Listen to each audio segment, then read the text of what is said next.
was a tragic start to Christmas Day in Calvert County. One person is dead after a house fire on Lower Marlboro Lane. Crews were called to the 2.5-story home just after 4 this morning. Neighbors sprung into action to try to save the victim, but there was nothing they could do. Hatsel Vela spoke with those Good Samaritans. This was a massive fire. You can see barely anything is left. This used to be a 2-story house. Now neighbors are heartbroken because the man who lived inside wasn't able to make it out.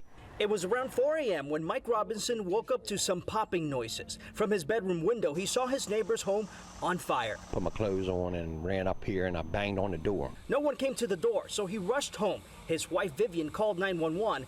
Mr. Robinson rushed back to the burning house where he heard some shouting. It was too late, I heard him holler twice, help, help. But it was nothing that I could do for him because the house was already in flame pretty bad. Neighbors told us the man's name, but because all of his relatives have not been notified, we will not share it. The man, in his late 50s or early 60s, neighbors say kept to himself, always enjoyed outdoors activities like fishing and diving.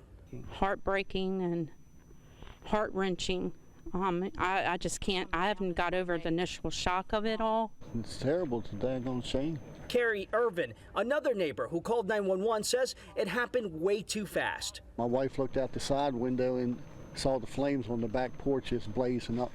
Wind so strong, he says it helped the flame spread, and in 15 minutes, it was fully engulfed. It was gone. It burnt right to the ground. Neighbors, we've all come together, trying to come to grips. At this point, investigators think this was an accidental fire, but they're trying to put the pieces together to make sure that's the case. Reporting from Owens, Maryland, Hatsel Vela, News Channel 8.